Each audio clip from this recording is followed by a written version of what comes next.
दोस्तों नमस्कार, स्वागत है आप सभी का प्यारा उत्तराखंड में। जैसा कि आप सबको पता है कि कल तारीख थी 4 जून और कल जो 2024 में लोकसभा के चुनाव हुए उसके रिजल्ट आए और रिजल्ट में एनडीए की सरकार को बहुमत मिला। हालांकि भारतीय जनता पार्टी अकेले ही बहुमत के आंकड़े तक पहुंचने में कामयाब नहीं रही, लेकिन जो गठबंधन है भारतीय जनता पार्टी का यानी कि एनडीए, वो बहुमत के आंकड़े से आगे निकल गया। 293 सीट मिली है एनडीए के गठबंधन को। वहीं इंडी गठबंधन की बात करें तो 233 सीटों पर ही उनको संतुष्ट करना पड़ा। इंडी गठबंधन की बात करें तो इंडी गठबंधन में सबसे ज्यादा सीटें इस बार कांग्रेस लाई। कांग्रेस इस बार लोकसभा चुनाव में 100 सीटों पर अपनी पकड़ जमाने में कामयाब रही। वहीं बात करें इंडी अलायंस के और जो गठबंधन है समाजवादी पार्टी 37 सीटें, वहीं तृणमूल कांग्रेस ने भी बंगाल में काफी अच्छा किया।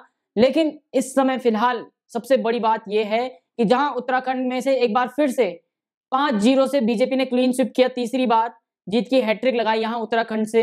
वहीं अब उत्तराखंड से कौन से ऐसे मंत्री हैं, कौन से ऐसे सांसद हैं जो कि अब मंत्रिमंडल में, मोदी के मंत्रिमंडल में शामिल होने के लिए दावा करते हैं। इस वीडियो में हम बात करेंगे कि उत्तराखंड के जो 5 जीते हुए सांसद हैं, चाहे माला राज्यलक्ष्मी शाह हो, चाहे अनिल बलूनी हो, त्रिवेंद्र सिंह रावत हो, अजय टम्टा हो या अजय भट्ट हो, इन पांचों में से कौन सा ऐसा नेता है या कितने ऐसे नेता हैं जो कि मोदी के मंत्रिमंडल, अब कुछ ही दिनों में प्रधानमंत्री नरेंद्र मोदी तीसरी बार प्रधानमंत्री पद की शपथ ले लेंगे, उसके बाद मंत्रिमंडल का विस्तार होगा।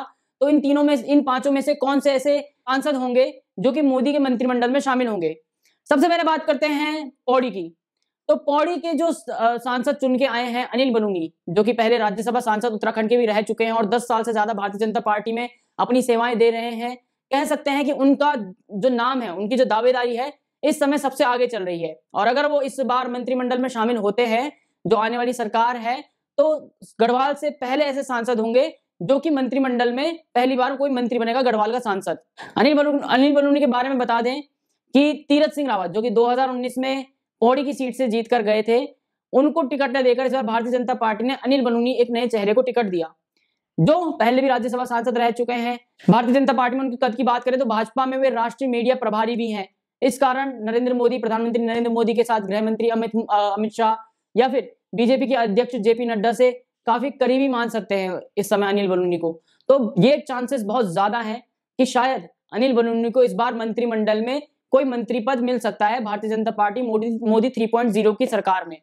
दूसरी तरफ बात करें, अनिल बलूनी को टक्कर देने के लिए यहाँ पर जो सांसद हैं, एक त्रिवेंद्र सिंह रावत भी हैं, क्योंकि पिछली बार हरिद्वार की सीट से रमेश पोखरियाल निशंक जीते थे 2014 में या 2019 में, लेकिन इस बार 2024 में रमेश पोखरियाल निशंक पर भरोसा न करके त्रिवेंद्र सिंह रावत को हरिद्वार की सीट से चुनाव लड़ाया गया, जहां पे हरिद्वार की सीट में उन्होंने पूर्व मुख्यमंत्री हरीश रावत के बेटे वीरेंद्र रावत को 1,64,000 से ज्यादा वोटों से हराया है।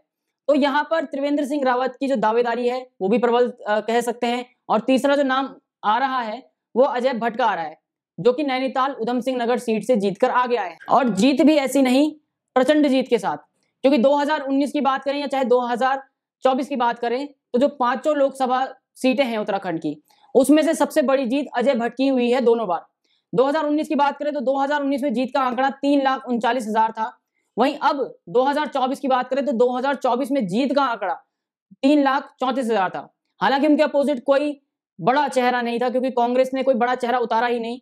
यशपाल आर्या बड़ा नाम है कांग्रेस में, उनको टिकट नहीं मिली नैनीताल से। भुवन कपाड़ी की बात करें, उनको टिकट नहीं मिली, जिन्होंने विधानसभा चुनाव में मुख्यमंत्री पुष्कर सिंह धामी को हराया था। इन सभी बड़े नेताओं को नजरअंदाज करके कांग्रेस ने युवा प्रकाश जोशी पर अपना विश्वास दिखाया, लेकिन जनता ने प्रकाश जोशी को विश्वास न दिखाते हुए फिर से अजय भट्ट को ही एक बहुत बड़ी जीत से नवाजा है। तो अजय भट्ट की दावेदारियां भी है, जो कि अगर उत्तराखंड से किसी को मंत्रिमंडल में शामिल किया जाए तो अजय भट्ट का नाम भी सामने रहेगा। हालांकि उत्तराखंड से 3 ऐसे नाम बता दिए हैं आपको। एक तो जो त्रिवेंद्र सिंह रावत हरिद्वार से जीतकर 1,64,000 वोटों से जीतकर आगे आए हैं, दूसरा अजय भट्ट, और तीसरा और सबसे ज्यादा अहम नाम है अनिल बलूनी का। इन तीनों में से अगर किसी के चांसेस ज्यादा हैं तो अनिल बलूनी के ही चांसेस ज्यादा हैं। जैसे कि कल रिजल्ट आया और उत्तराखंड ने 5 की 5 सीटें भारतीय जनता पार्टी के पक्ष में दे दी हैं। आपको बताते हैं कि यहाँ पर सबसे बड़ी जीत कल नैनीताल और उधम सिंह नगर सीट से हुई, जहां पर अजय भट्ट ने कांग्रेस के प्रकाश जोशी को 3,34,000 से ज्यादा वोटों से हराया। जीत ऐसी वैसी नहीं, धमाकेदार और बम्पर जीत इस बार बीजेपी को उत्तराखंड से मिली। वहीं बात करें दूसरी सीट की, तो दूसरी सीट आती है टिहरी गढ़वाल की, जहां पर एक बार फिर से माला राज्यलक्ष्मी शाह ने जोत सिंह मुंसोला और निर्दलीय उम्मीदवार बॉबी परमार को 2,72,493 सीट से हराया। तीसरी बात करें तो पौड़ी की सीट आती है, जहां पर जो नया चेहरा है अनिल बलूनी, पहली बार सांसदी का चुनाव लड़ रहे हैं, वो भी पौड़ी गढ़वाल से।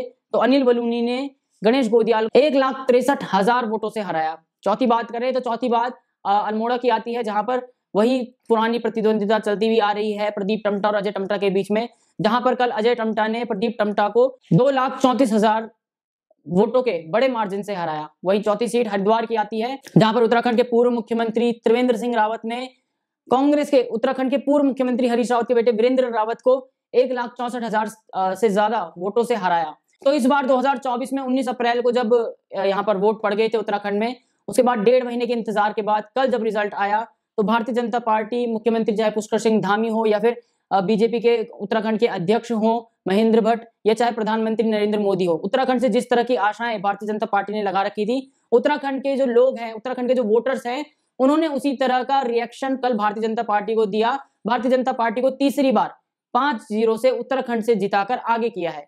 प्रधानमंत्री नरेंद्र मोदी एक बार फिर से तीसरी बार प्रधानमंत्री बनने वाले हैं भारत देश के, और देखना यह है कि उत्तराखंड से जीते हुए जो सांसद है उनमें से किसी को मोदी मंत्रिमंडल में जगह मिलेगी या नहीं। फिलहाल के लिए प्यारा उत्तराखंड में इतना ही। वीडियो अच्छी लगे तो लाइक जरूर कीजिएगा, शेयर जरूर कीजिएगा, सब्सक्राइब जरूर कीजिएगा। जय हिंद, जय भारत, जय उत्तराखंड।